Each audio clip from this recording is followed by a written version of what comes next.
communauté, partage et accès. Le potentiel de la cité est proportionnel aux efforts combinés que font pour elle les citoyens, aux devoirs qu'ils remplissent, individuellement et collectivement envers elle, donc envers eux-mêmes.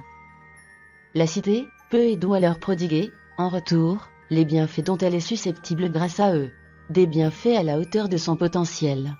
Certains de ces bienfaits sont indivisibles, et destinés à la communauté en général, tous les citoyens en profitent, sans qu'aucun en soit le bénéficiaire en propre.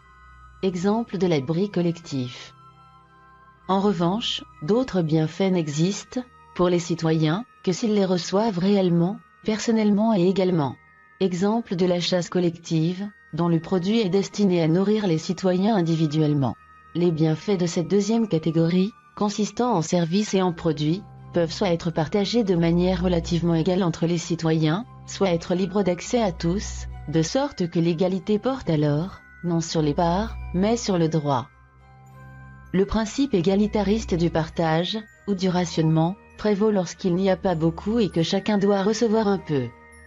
Le principe égalitaire de l'accès libre, quand il y a beaucoup et que chacun peut, sans inconvénient, se servir à sa guise, dans la mesure du possible. Toutes les sociétés animales connaissent ces deux principes et procèdent tantôt d'une manière, tantôt de l'autre, suivant la situation.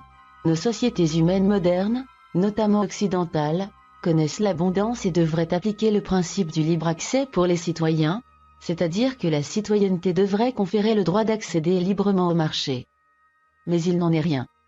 L'accès au marché, aux bienfaits de la société, passe par la monnaie. C'est une spécificité humaine, et une catastrophe sociale. Troc, monnaie, et désordre social.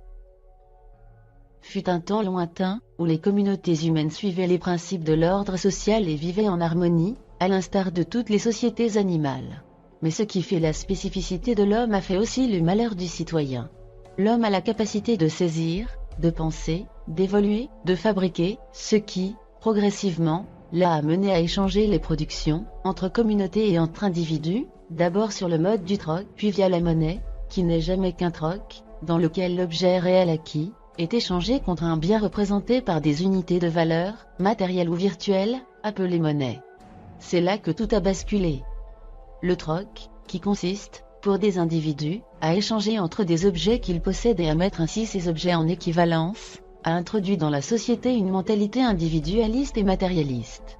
Plus, il leur a inculqué la croyance que la notion de valeur marchande est nécessaire pour échanger. Or un système d'échange fondé sur la notion de valeur, les valeurs n'étant jamais que l'expression d'un rapport de force, est fatalement inégalitaire, puisque les valeurs seraient inutiles dans l'égalité. Quand la pratique du troc se généralisa, quand les individus, au lieu de participer aux activités collectives pour recevoir leur part, cherchèrent à satisfaire, par l'échange de leur production personnelle, les besoins qu'ils ne satisfaisaient pas eux-mêmes, la notion de devoir envers la société s'estompa, jusqu'à disparaître. Car produire pour soi n'est pas un devoir envers la société. Et compter sur soi pour satisfaire ses besoins, pour se ménager des droits, dispense la société du rôle de garantir les droits en question.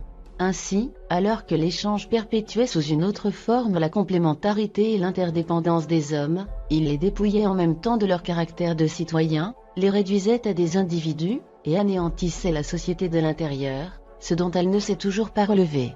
Et la monnaie aggrava encore les choses. Autant le troc impose à tous de produire quelque chose pour en être propriétaire et pouvoir l'échanger, autant la monnaie, qui doit en théorie s'obtenir en travaillant, en vendant ses produits ou sa force de travail, peut s'obtenir de toute autre manière, même de manière illégale, même de manière criminelle. Fonctionnement de la monnaie. Les unités monétaires passent de main en main, à l'instar des objets échangés sous le troc. Elles n'appartiennent à personne. Elles n'ont pas d'odeur et permettent de tout acheter, du moins en proportion des unités dont on dispose. Il importe donc plus d'en avoir que de les gagner honnêtement. Et comme tout le monde en veut, celui qui en a en abondance, par quelque moyen que ce soit, a tout le monde à ses pieds, ce qui lui permet d'en avoir encore davantage. La monnaie a également ceci de particulier, que l'on ne peut jouir des droits qu'elle incarne qu'en la cédant, c'est-à-dire en payant, ce qui oblige à s'en procurer en permanence. Qui plus est aux dépens d'autrui. Elle instaure ainsi une sorte de guerre entre tous, une guerre dont l'enjeu est d'en gagner ou de ne pas en perdre, une guerre dans laquelle tous les coups en douce sont permis, et les coups de force possibles. Autant dire que la monnaie incite plus au vice qu'à la vertu. Et ceci est encore plus vrai aujourd'hui que personne ne produit rien seul, et que tout le monde a un besoin vital de monnaie. Si longtemps la monnaie a servi à faire du troc de manière indirecte, en incarnant du droit de propriété, aujourd'hui, bien que le schéma soit toujours le même en théorie, elle est plus la contrepartie d'un statut qu'une rémunération d'un travail, et elle sert surtout à accéder au marché. Elle incarne donc non seulement le droit d'accéder au marché, mais encore tous les droits qui passent par celui-là, c'est-à-dire presque tous, manger, se loger, se vêtir, se soigner, se déplacer, se divertir, bricoler, se cultiver, obtenir justice, etc. Quoiqu'aucun de ces droits ne soit reconnu et garanti comme tel, puisqu'ils dépendent, non de la société, mais de la monnaie que chacun doit gagner seul. Or le système monétaire est inégalitaire, plus inégalitaire encore que le troc, dont il pousse les conséquences au paroxysme. L'argent va à l'argent. Ceux qui en ont beaucoup, en ont de plus en plus, au-delà du superflu. Les autres en ont donc de moins en moins, tout juste assez pour vivoter. Et ceux qui, pour X raisons, n'en ont plus du tout, n'ont plus de droits. Ils sont littéralement à la rue, ils meurent de froid et de faim l'hiver sur les trottoirs. Contradiction annonciatrice. La pauvreté a existé de tout temps, mais la contradiction n'a jamais été aussi grande qu'aujourd'hui, entre des capacités technologiques prodigieuses, qui permettraient d'apporter le confort à tous, et la précarité et la misère qui se généralisent pour des raisons purement financières. À force de tirer sur la corde, elle se casse. Et elle est déjà tendue au maximum. Signe qu'une tempête va se lever. Mais une autre contradiction annonce plus sûrement encore la fin de ce système. L'argent est roi, alors que la monnaie n'existe plus. Jamais, dans toute l'histoire de l'humanité, l'argent n'a autant été l'égal d'un dieu, ce qui est normal puisque jamais les hommes n'ont autant été interdépendants, et n'ont jamais eu autant besoin de la monnaie.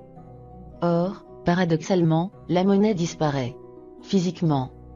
Après avoir été des biens réels, des animaux, des denrées, puis du métal, puis du papier, elle n'est plus aujourd'hui que des chiffres sur des ordinateurs. Elle n'a plus de support matériel. Elle est virtuelle. Elle n'existe plus que par la confiance, ce qui a toujours été le cas en réalité. Et elle ne doit sa survie qu'à l'incapacité des hommes à concevoir un autre mode d'échange que l'échange d'objets entre individus, c'est-à-dire leur incapacité à sortir du schéma du troc et de la croyance que la notion de valeur marchande est nécessaire pour échanger. Quoi qu'il en soit, cette évolution prouve à la fois que la monnaie évolue, qu'elle a eu un début et qu'elle aura une fin. Et sa virtualisation, dernière étape possible de son évolution, mais non de l'évolution en soi, prouve que sa fin est imminente. Qui plus est urgente. Autre contradiction, et fuite en avant. La monnaie, qui n'a jamais empêché l'homme d'avancer malgré elle, mais qui a toujours été un frein à son génie et à sa liberté, est aujourd'hui le moteur de toutes les destructions. Il faut nous souvenir qu'elle repose sur la notion de valeur marchande, qui vient de la pratique du troc, c'est-à-dire du mode d'échange naturel, car incontournable, dans un contexte de production artisanale. Ce mode d'échange par défaut, qui n'a jamais été ni juste ni efficient, est malgré tout intrinsèquement lié à ce mode de production. Or le mode de production est progressivement passé de l'artisanat à l'industrie, de la production en petite quantité à la production de masse. Le mode d'échange qui était tant bien que mal adapté à l'un, ne l'est plus du tout à l'autre. Pourquoi ? Parce qu'un système fondé sur la notion de valeur marchande est inégalitaire, et que le pouvoir d'achat global, la somme des pouvoirs d'achat, est faible. Toujours, ainsi, lorsque la production est faible, les choses s'équilibrent vaille que vaille. Mais lorsque la production est massive, il n'y a plus assez de clients pour l'absorber, ce qui menace de bloquer et même de faire s'effondrer le système. Il suffirait, pour résoudre le problème, d'adopter un mode d'échange adapté au nouveau mode de production. Mais le changement de paradigme ayant été progressif, personne n'a vu dans l'inadaptation du mode d'échange de toujours, la source des problèmes inédits, et États et entreprises se sont contentés de trouver des solutions illusoires aux problèmes apparents, le manque de clients. Comment un système fermé peut-il faire face au manque de clients en interne, du fait du système monétaire? En exportant, en s'emparant de pays étrangers pour s'en réserver le marché, ou en s'unissant à d'autres pays dans un marché de dupes.